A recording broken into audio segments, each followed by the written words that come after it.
Gaza में Israel के हमले तेज, हमास के कई ठिकाने ध्वस्त। पिछले 24 घंटे में 79 फलस्तीनी मारे गए। गाजा में इजरायल हमास को जड़ से खत्म करने के लिए तेज अभियान चला रहा है और इसलिए इजरायल ने गाजा में हमले तेज कर दिए हैं। चिकित्सा सूत्रों के अनुसार क्षेत्र में चल रहे इजरायली नरसंहार के परिणाम स्वरूप पिछले 24 घंटों में गाजा पट्टी में कम से कम 79 फलस्तीनी मारे गए और 211 अन्य घायल हो गए। स्थानीय स्वास्थ्य अधिकारियों ने पुष्टि की है कि अक्टूबर 2023 से इजरायली हमले में फलस्तीनी लोगों की मृत्यु की संख्या बढ़कर 53,901 हो गई है, जबकि 1,22,593 लोग घायल हुए हैं। पीड़ितों में ज्यादातर महिलाएं और बच्चे हैं। यूएन की एक एजेंसी द्वारा उद्धृत उन्हीं सूत्रों के अनुसार 2 महीने की युद्ध विराम के बाद 18 मार्च को इजरायल द्वारा पुनः नरसंहार शुरू करने के बाद से मरने वालों की संख्या भी 3,747 हो गई थी तथा 10,552 अन्य घायल हुए हैं। गाजा में इजरायली सेना के हमले जारी हैं। शनिवार को हुए इन हमलों में 79 लोग मारे गए। मृतकों में खान यूनिस शहर में हुए हवाई हमले में एक डॉक्टर के मारे गए 9 बच्चे भी शामिल हैं, जबकि एक बच्चा घायल हुआ है। मारे गए बच्चे 7 महीने से लेकर 12 वर्ष के थे। अल्लाह नजर नाम की महिला डॉक्टर नासिर अस्पताल में बाल रोग विभाग में कार्यरत है। हमले की सूचना मिलने पर जब वह अपने घर पहुंची तब घर की आग की लपटें निकल रही थी।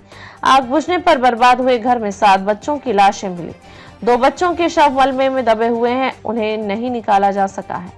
नजर के पति और 11 वर्ष का बेटा बुरी तरह से घायल अवस्था में मिले हैं। इजरायली सेना ने कहा कि खान यूनिस इलाका खतरनाक युद्ध क्षेत्र बन गया है। वहां पर इजरायली सेना पर लगातार हमले हो रहे हैं, इसलिए जवाबी हमले भी करने पड़ रहे हैं। इसलिए आमजनों से शहर को छोड़कर जाने के लिए कहा जा रहा है। 7 अक्टूबर 2023 से जारी इजरायली हमलों से अभी तक करीब 54,000 लोग मारे जा चुके हैं। अमेरिका में इजरायली दूतावास के 2 कर्मचारियों की हत्या करने वाला इलियास रोड्रिगेज चीन के एजेंडे को आगे बढ़ाने और साथ ही हमास का समर्थन करने वाले एक ऐसे आतंकवादी वामपंथी अमेरिकी संगठन का सदस्य रह चुका है जिसने एक समय प्रधानमंत्री नरेंद्र मोदी की अमेरिका यात्रा का विरोध किया था। यह संगठन इजरायल का कट्टर विरोधी है। रोड्रिगेज का नाम सामने आते ही party for socialism and liberation PSL नामक संगठन लोगों के निशाने पर आ गया। उसने तुरंत सफाई दी कि रोड्रिगेज एक समय उसके साथ अवश्य जुड़ा था, लेकिन फिर साथ छोड़ा गया। PSL ने इजरायली कर्मियों की हत्या में अपनी किसी भूमिका से भी इनकार किया। संदेह है कि रोड्रिगेज इसी संगठन का सक्रिय सदस्य ही था।